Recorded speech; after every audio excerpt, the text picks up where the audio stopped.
my ex-boyfriend on death row. The following winter, I bumped into him at a local grocery store. You're not dead. He raised an eyebrow. Wishing me into the grave already? When I first saw Liam by the shelves, I thought my mind was playing a cruel trick on me. What? Don't even recognize your own man anymore? I ignored him. I bit my lip hard. Before I could even process what was happening, Liam naturally grabbed my right hand. He pulled me a couple of steps forward, his other hand hovering over the shelf as he turned to ask me, smooth or ribbed? Strawberry or mint? His tone was so casual, it was as if we had never been apart.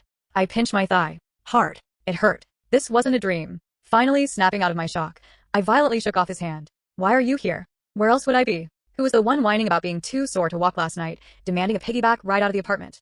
He tapped his lower back. You completely wrecked my back, and you'll be the one crying about it later. I froze again. Liam was talking about 5 years ago. Back then, we had just started dating, and were completely in the honeymoon phase. If he kept me up all night, I'd stubbornly make him carry me on his back the next day. But those sweet days were years behind us. Why was Liam suddenly standing here, saying these bizarre, time-warp things? I still don't know how I ended up letting him follow me home. Maybe it was because his transition back into my life felt so seamless. Everything he did felt so natural that it temporarily scrambled my memories. It wasn't until we walked through my front door and the faint scent of baby formula hit my nose that reality crashed over me. By then, Liam had already wrapped his arms around my waist from behind. His hands wandered, and he squeezed slightly, sounding confused. Did these get bigger? Did those massages actually work? Smack. I slapped his hands away, my face burning crimson. Liam wasn't mad. He just chuckled, swept me off my feet, and threw me over his shoulder, heading straight for the bedroom. I was completely panicked. My only thought was, he absolutely cannot go in that bedroom. Liam. I screamed, thrashing wildly. Put me down. Sensing my genuine panic, he set me down. He looked at me standing defensively in front of the closed bedroom door. What, you hiding a dog in there? I was sweating from nerves. Liam's face darkened. Move. I let out a shaky breath. Liam, we broke up. Say that again. I dare you. I'd known him for 8 years. I knew his temper inside and out. When his voice dropped to that dangerous, quiet timbre, he was on the brink of exploding. I bit my lip and repeated it.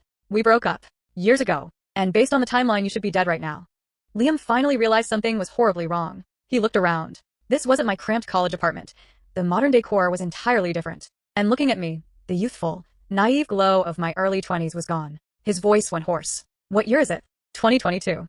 He grabbed me, pulling me flush against his chest. Are you messing with me? I just stared back at him. Slowly, his expression twisted into something haunted. Finally, he whispered, impossible. No matter what year it is, I would never, ever break up with you. I lowered my eyes. But I'm married. The room fell into a suffocating silence. Through his bloodshot eyes, I could see the storm of emotions raging inside him. He used every ounce of his willpower to hold himself back, gritting his teeth as he asked, Chloe, did you just calculate that I wouldn't have a heart to hurt you? You're dead, Liam. Fuck. He kicked the wall, turned around, and stormed out. I waited until he was completely gone before I slowly slid down the bedroom door, curling into a tight ball on the floor. My mind was a chaotic mess. I never thought I'd see him again. And definitely not like this. The bedroom door opened from the inside. My nanny peeked out. Chloe, was that? I shook my head. She got the hint and didn't pry. Well, at least little Maya didn't wake up. I looked at my daughter, sleeping peacefully in her crib, and my heart rate slowly returned to normal. Whether Liam faked his death, time-traveled, or came back as a ghost, I didn't care. I couldn't risk letting him near Maya. And I never wanted her to know that her father was a convicted felon. Maybe my words really got to him because for days, he didn't show up again. But he haunted my dreams. I dreamed of the high school bad boy in a leather jacket, slouching as he followed me home. I dreamed of the desperate Liam, eyes red after I rejected his first confession, yelling, you don't have a damn heart. And I dreamed of the idiot Liam who sprinted to my dorm at 3 a.m. on graduation night just to make sure my yes to being his girlfriend wasn't a prank. All those beautiful memories, shattered by the echo of a firing squad. I'd wake up gasping, my pillow soaked in tears. On Monday, I was commuting to work in a daze when I encountered a creep on the subway. The train was packed, and I felt a hand grope my thigh. I whipped around to see a middle-aged guy giving me a greasy, unapologetic smirk, clearly betting I'd be too scared to make a scene. Just as I opened my mouth to scream at him, a heavy work boot shot out from nowhere and planted itself squarely into the guy's ribs. Where the fuck do you think your hands are going? You think you can touch what's mine? Then I saw him. Liam's mouth was curled into an arrogant smirk, but his eyes were absolute ice. The vein at his temple was throbbing, the exact look he always had right before he destroyed someone. The kick was brutal. The creep crumpled to the floor. It took the guy a solid minute to scramble up. He looked like he wanted to argue, but one look at Liam's murderous aura had him muttering under his breath and bolting for the next car. Liam never had a good temper, especially when it came to me. Seeing him step forward to chase the guy, and noticing a passenger pulling out a phone to record, I panicked and grabbed his arm. Don't. Let him go. He raised an eyebrow. Scared? I'm right here. I was scared because he was here. If the cops got involved, how the hell was I supposed to explain this? Sorry, officer, he didn't do anything wrong. He's just a dead inmate who resurrected to fight subway gropers. We'd be on the national news. The current Liam still didn't know how he supposedly died. And I had no intention of telling him. I just wanted a quiet life. And I wanted him to stay out of trouble. You taught him a lesson. That's enough. Besides, you don't need to fight my battles anymore. I don't? Fine. Let your husband do it then. Liam leaned against the subway doors, crossing his arms. Since you're so happily married, when do I get to meet the lucky guy? Maybe it was my imagination, but he seemed almost amused. He's out of town on business, I deflected. He doesn't have time. Perfect. I'll just keep playing the role until he gets back. He leaned in closer, his voice dropping to a whisper. Because on my timeline, sweetheart, we are very much still together. I thought he was just talking trash. But the next evening, I walked into my apartment complex and saw a man in a security uniform leaning against the front gate. It was Liam. He strolled over with that signature swagger. Temperature check, ma'am. I didn't offer my wrist. What are you doing? Working, obviously. Working my ass. When I just glared at him, he smirked. Miss, please cooperate with building security. I ground my teeth and reluctantly held out my hand. He actually pulled out a thermometer gun and beat my wrist. 98.6. Perfectly normal. Have a good evening. He was just going to let me go? I walked a few steps away, feeling completely unsettled. I couldn't help but look back. Liam's gaze was burning into my back. When our eyes met, his smirk widened into a full-blown grin. I practically sprinted to my building, feeling like I'd touched a hot stove. My heart was pounding. I had a sinking feeling that my secrets weren't going to stay hidden for long. The staff directory at the front gate had been updated. There was a new photo under the security guard section. Walking past it a few days later, I glanced at it. It was Liam, jaw clenched, looking annoyed at having his picture taken. But when I looked at the name underneath, I froze. Ethan Miller. I thought I misread it. I stepped closer. No, it clearly said Ethan Miller. Excuse me, is this name tag wrong? I asked a property manager walking by, pointing at Liam's photo. She smiled. Nope. That's Ethan, our new hire. Good-looking kid, right? Something clicked in my brain, and a chill ran down my spine. If Liam really had time-traveled from 5 years ago, with no knowledge of the future, why would he be using a fake name? I couldn't shake the unease, but I tried to push it out of my mind. That night, just as I stepped out of the shower, the power went out. Maya, who had been playing in her crib, started screaming in the pitch black. The nanny had already gone home. Panicking, I called the front desk. We'll send security up to check your breaker right away, ma'am. Liam worked the day shift. Surely it wouldn't be him. When the knock came, I bounced Maya on my hip and opened the door. Hi, the power just.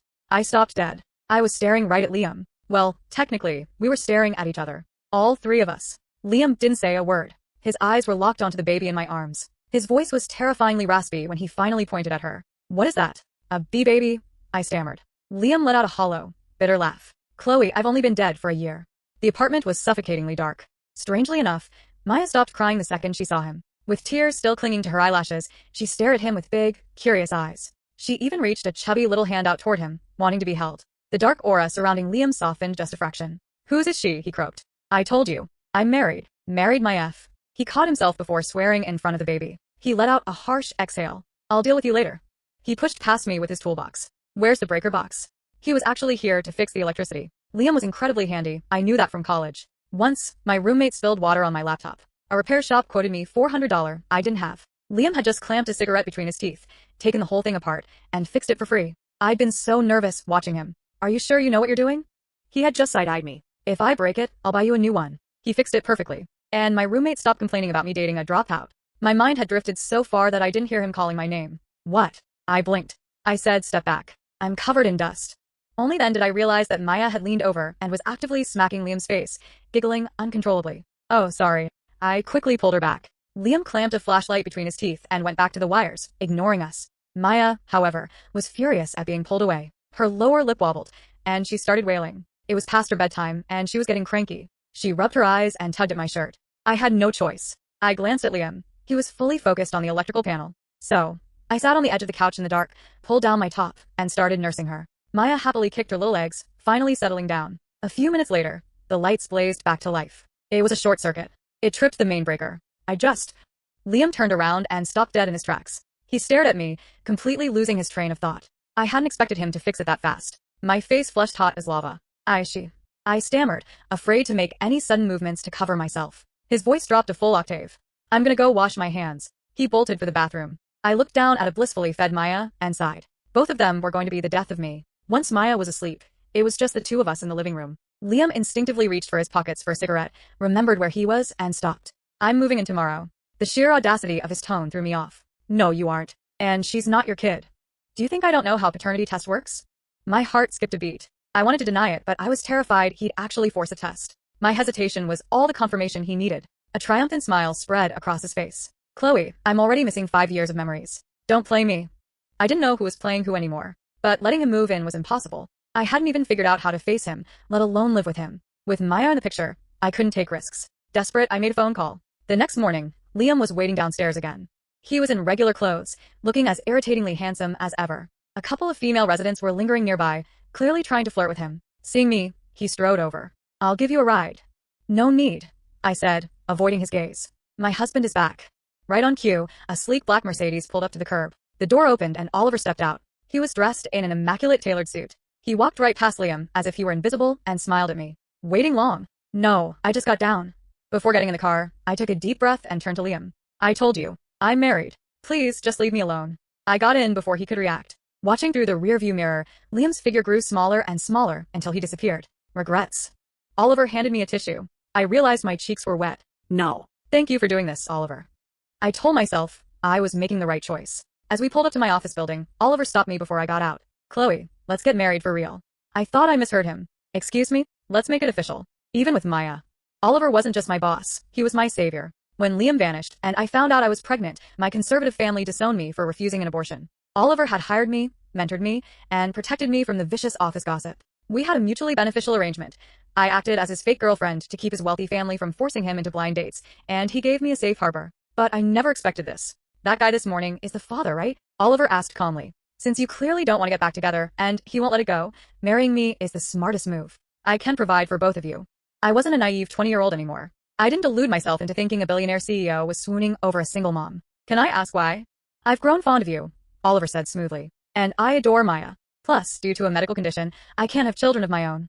That, I hadn't expected. I'm sorry, I said softly. He smiled. Not your fault. Don't give me an answer now. Just think about it. I actually did think about it. Oliver was stable, wealthy, and kind. If he truly couldn't have kids, he would treat Maya like his own. It was the logical, safe choice. When I got home that evening, Liam was at the gate again. He looked grim, probably having bought the husband lie. But that night, just after Maya fell asleep, my phone vibrated. An unknown number. I picked it up. No one spoke, just heavy breathing on the other end. I sat up in bed. I knew exactly who it was. Neither of us said a word. The silence stretched until he finally spoke. Chloe, do you really not want me anymore? Are you drunk? He ignored the question. What do I do? I don't think I have a home anymore. That single sentence shattered all my defenses. Liam's parents had messy divorces and abandoned him. He had lived alone since high school. Nobody craved a family more than he did. Then I heard a sharp intake of breath over the receiver. My chest tightened. Was he crying? Liam never cried. My throat went dry. Where are you? Downstairs. I looked out the window and saw him sitting on the curb under a streetlight. I knew I was weak, because when he whispered, I want to see you, I heard myself say, come up. The moment I unlocked the door, it was like letting a starving wolf into the house. He pinned me against the wall and kissed me like a dying man gasping for air. Every instinct screamed at me to push him away, but Liam always knew exactly how to dismantle my logic. My mind went blank, leaving only muscle memory and desire. The living room was a mess. Lying in the moonlight, I could see the smug curve of his lips. The husband thing was a lie, wasn't it? Looking at his triumphant face, I saw absolutely zero evidence that he had been crying. I realized I'd been played. Embarrassed and furious, I shoved his shoulder. Do we have to talk about this right now? He laughed softly. Nope. Just before I drifted off to sleep, I felt him kiss my forehead. I'm sorry, baby, he whispered. When I woke up, I was alone in bed. Panic seized me when I saw Maya's crib was empty. I bolted into the living room, only to stop dead in my tracks. Liam was sitting on the playmat, zooming a toy car through the air. Maya was reaching for it, shrieking with pure joy. The scene was so domestic, so overwhelmingly perfect, it knocked the breath out of me. Liam looked up and smiled. Look, Maya, mommy's awake. Maya babbled and crawled toward me as fast as her little limbs could carry her, demanding to be picked up. Once she was in my arms, Liam stood up and headed for the kitchen. Her name is Maya? Yeah. He paused for a fraction of a second, then seamlessly opened the fridge. I'll make us some breakfast. It proved that once you gave Liam an inch, he would conquer the entire continent. Like a cockroach surviving a nuclear blast, he had successfully infiltrated my life. First, I found men's underwear mixed in with my laundry. Then I found his socks in my drawers. Today, I found 2 of his jackets hanging in my closet. I threw the jackets at his chest. I don't recall asking you to move in. He caught them with a grin. Just leaving a few things for emergencies. We don't have emergencies. Take them back. He had been teaching Maya how to walk, bent over with his arms out like a protective hen. He stood up straight. Look, Chloe. I told you, we never broke up. If someone hurt you during those 5 years I was gone, give me a name, and I'll end them. But stop taking it out on a law-abiding citizen like me. Law-abiding citizen? Please. While we were bickering, Maya tripped over her own feet and landed hard on her diaper-padded butt. Because Liam had been spoiling her rotten, she immediately felt slighted. Her lower lip jutted out, and she let out a theatrical wail. Liam scooped her up, cooing sympathetically. Is mommy being mean? Trying to kick daddy out. He shot me a dirty look. Stop trying to destroy this family in front of the kid. Look how traumatized she is. Me? Destroying the family? That night, to punish me for trying to kick him out, he refused to let me sleep. Chloe, we've only been together twice since I got back. For a man in his prime, this is basically starvation. I wanted to cover my face. Do you have no shame? Only with you. He picked me up and carried me to the sofa. He didn't turn on the lights, but in the pale moonlight, as he leaned over me, I saw it. Right over his left chest. A perfectly round, jagged scar. It looked exactly like a bullet wound. Liam was hiding something massive. I knew that now. He used a fake name. He had a bullet hole near his heart. Things were pointing toward the worst-case scenario. Honestly, I preferred the delusion that he had just time-traveled. At least that was safe. But the next day at work, Oliver called me into his office. Have you thought about my proposal? I had almost forgotten. Oliver, I think. He cut me off. You're hesitating. I was. Oliver tapped his pen against the desk, his eyes calculating. Actually, there's something I'm very curious about. Maybe you can enlighten me. How exactly does a dead man walk back out of a grave? My blood ran ice cold. My mind went entirely blank. I forced a confused smile. I have no idea what you're talking about. Relax, I'm just curious. Oliver smiled smoothly. But seriously, you should consider the marriage. Maya is young. If something unfortunate were to happen, it would be a shame for you to face it alone. I walked out of his office with my heart hammering against my ribs. That was a threat. If he hadn't said that, I might not have suspected anything. But now, the pieces were clicking together in a terrifying way. Oliver was incredibly wealthy. He was handsome. Even if he couldn't have biological children, women would line up to marry him. Why fixate on me? Why stoop to threatening me? His interest in me wasn't about love. It was about Liam. That afternoon, I went to the bank and withdrew every cent of my savings. Before Liam had vanished years ago, he left me a massive sum of money. I never touched it because I didn't know where it came from. Combined with my own savings, it was enough for Maya and me to disappear to a quiet town out of state. When Liam got home, I looked at him. Liam, I'm quitting my job. I'm taking Maya and moving to the Midwest. Will you come with us? The moment I said it, I knew I was damning myself. But I didn't care. In the past, I had no choices. Today, I was willing to burn down my entire moral compass to keep him alive. Liam stared at me intently. He knew I knew, but he didn't ask questions. He just cupped my face. Chloe, you don't have to give up anything for me. I want to. I cried, the tears finally spilling over. Let's just live a normal life. He pulled me in tight. So he remembered. He wasn't missing 5 years of memories. He remembered everything. But he would never know how much that single promise, to live a normal life, meant to me. That night, the nightmares returned. I dreamed of the day 2 years ago when he said he had to leave for a while. Then the news report that he had been executed for international drug smuggling. I jolted awake. The bed was empty. I crept into the dark living room. The balcony door was slightly ajar. Liam was on his phone, his voice a low whisper. The shipment is with Hayes. Don't worry. But Oliver knows something. Keep a tight tail on him. A pause. Then Liam chuckled darkly. Don't worry about me. I'm harder to kill than that. I stepped back in horror, my foot slamming into the coffee table. Liam hung up instantly and rushed in. What happened? Don't touch me. I held my hands up. He froze. My voice was trembling with sobs. Are you ever going to tell me the truth? He clamped his jaw shut. Tell me this at least. I begged. Are you going to die again? His eyes softened. No. He closed the distance and wrapped his arms around me. I'm staying right here. I promise.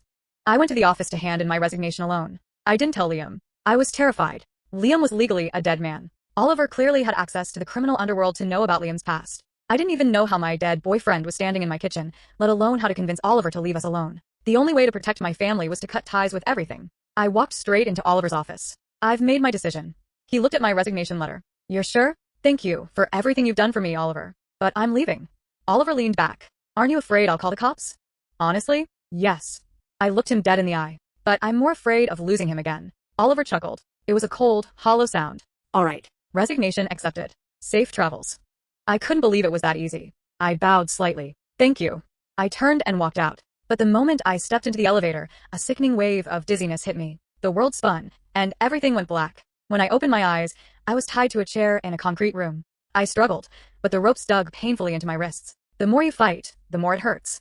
It was Oliver. The polished, gentlemanly CEO was gone. He sat on a folding chair, casually swirling a glass of wine. I really didn't want to do this, Chloe, but you wouldn't cooperate. You forced a change of plans.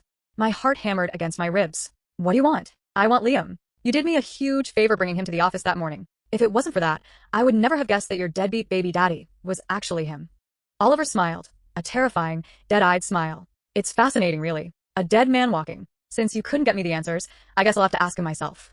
Oliver was tied to the cartel. I had never connected my pristine, corporate boss to a syndicate of drug lords. He didn't torture me. As he said, I was just bait. My only thought was of Maya. Who was feeding her? Was she crying? If I had just surrendered to Liam the moment he showed up at the supermarket, we could have been halfway across the country by now. Suddenly, the heavy metal door groaned open. Liam stood in the doorway, backlit by the harsh hallway lights. No movie could ever capture the absolute terror and relief that exploded in my chest. Oliver greeted him like an old college buddy. Long time no see, Liam. Or should I call you Agent 7? Let her go. Liam's voice was pure gravel. Of course. She's useless to me anyway. Oliver tilted his head. Where's the shipment? Release her, and I'll tell you. It was bizarre. Oliver didn't seem to view Liam as a threat. But then, this was Oliver's turf. Liam was a dead man. He couldn't exactly call for backup. One of Oliver's men cut my ropes. I ran behind Liam. He checked me over quickly. Go home. What about you? We're old friends. It's fine. I hesitated. Liam shoved me toward the door. Run. I bolted down the corridor and burst through the warehouse exit. Before I could scream for help, a hand clamped over my mouth and dragged me behind a van. Quiet. Police.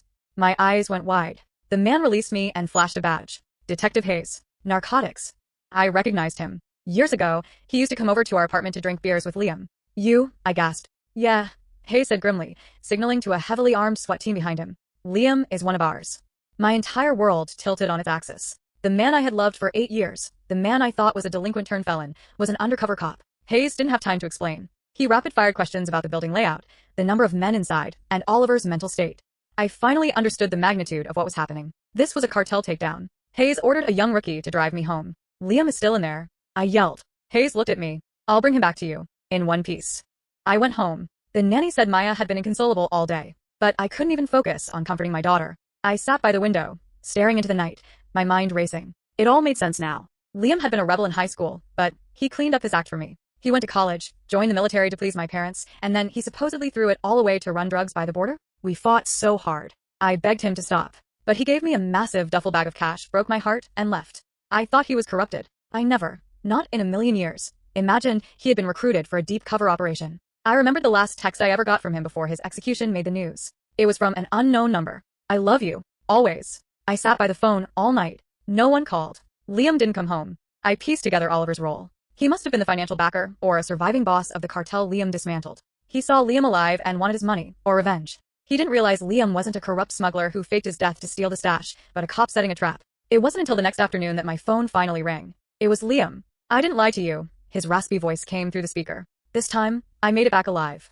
He took a bullet near the heart during the extraction a year ago. It took him 8 months just to walk again. His execution was a cover to let him heal and shake any surviving cartel members. Detective Hayes sat by the hospital bed, peeling an apple for me. But the second he could stand, he was tearing his IVs out, trying to get back to you. We had to forge the Ethan Miller identity just to keep him somewhat hidden. You can't blame him, Chloe. In our line of work, secrecy is survival. Tears streamed down my face. I couldn't speak. Hayes kept rambling. Turns out Oliver was the top boss's lover. The guy had extensive plastic surgery and built a corporate empire to launder the money. These guys live right under our noses. You talk too much, Hayes. A weak voice rasped from the bed. Hayes jumped up. Hey, Sleeping Beauty is awake. Liam ignored him, his eyes locked on me. But his words were for Hayes. For what you just disclosed, I could have you suspended. I saw nothing. I heard nothing. Bye, boss. Hayes sprinted out of the room. The room fell dead silent. Liam looked at me like a kicked puppy. I don't know anything. I sniffled, turning my face away. I'm sorry, he whispered. If this hadn't happened, were you going to lie to me forever? It was to protect you. Screw your protection. The tears I had just wiped away started falling again. Seeing me cry sent him into a panic. He tried to sit up, wincing in agony. Wifey, it hurts. Good. Suffer. Come here. Let me hold you. No. Despite my words, I walked over and carefully leaned against his uninjured side, resting my head near his heart. His torso was a map of violence. The round, puckered scar over his heart was a silent testament to the nightmare he had lived through. I traced the edge of the scar. It was hell, wasn't it? It's over now. What if you had really died? The department would have taken care of you. You'd be set for life. I glared at him, my eyes welling up. You really could have left me alone? I couldn't, he grinned weakly. That's why I came back. As long as I have breath in my lungs, I'm not letting another man raise my kid. After Liam was discharged, his undercover days were officially over. Given his injuries and blown cover, the department gave him a cushy desk job as an intelligence analyst. As for me, with Oliver's empire dismantled by the feds, the company collapsed. I took my severance and started a consulting business from home, which meant Liam became the ultimate stay-at-home dad. I thought he'd go crazy with domestic life, but he thrived. He worked a strict 9 to 5 and spent every other waking second spoiling Maya. Now she was a total daddy's girl. At bedtime, she'd push my face away and babble, "Mommy, go." I'd been a single mom for so long. The sudden rejection stung. I threw a pillow at Liam and stormed out to the living room, telling him to put his own daughter to sleep. 10 minutes later, the bedroom door clicked open. Liam leaned against the frame. Are you pouting? No. He walked over and kissed my neck. Liar. I giggled, trying to push him away. He caught my hands. Chloe, nothing in this world matters to me more than you. Before I could respond, he dropped to one knee and pulled a velvet box from his pocket. I bought this 5 years ago, but I always felt like a street rat who wasn't good enough for you, so I never gave it to you. He laughed at himself. It's funny. I spent all of high school chasing you, dreaming of marrying you. But when I finally got you, I chickened out. He took a shaky breath. When I was in the jungle, surrounded by monsters, bleeding out, I only had one thought. I needed to survive, so I could be a man worthy of you. So I could walk into the light and bring you home. I think I finally earned that right. But now you've practically raised Maya by yourself, and I don't know if I have the right to ask. He looked up at me, his eyes shining. Chloe, will you marry me? I was already sobbing. I nodded frantically. With trembling hands, Liam slid the ring onto my finger. For the first time in my life, I saw a tear slip down his cheek. Then the idiot leaped up, ran to the balcony, and roared at the top of his lungs. She said yes. A second later, a loud, startled wail came from the bedroom. He had woken the baby. I looked at the hardened undercover cop freezing in terror at the sound of a crying infant and burst out laughing. Go calm your daughter down. His shoulders slumped. Kids are a lot of work. I watched him scramble into the bedroom. I wanted to tell him that he was wrong. He never had to prove he was worthy of me. He had walked through hell, carrying the weight of duty, justice, and love on his shoulders. He was worthy of everything good in this world. Liam was lucky. He made it back to me. And I pray that every hero fighting in the dark gets to experience that same luck. To come home, safe and sound. So the moral of the story is, if your dead ex-boyfriend suddenly comes back from the grave acting confused about the timeline, maybe don't assume he's a ghost. He might just be an undercover cop with unresolved attachment issues and a baby fever problem. Also, ladies, if a man says, I'm harder to kill than that, run. That is not boyfriend language. That is action movie protagonist language. And finally, never underestimate a man who can fix your electrical wiring, survive a cartel shootout, and still panic harder over a crying baby than actual gunfire. That's husband material right there.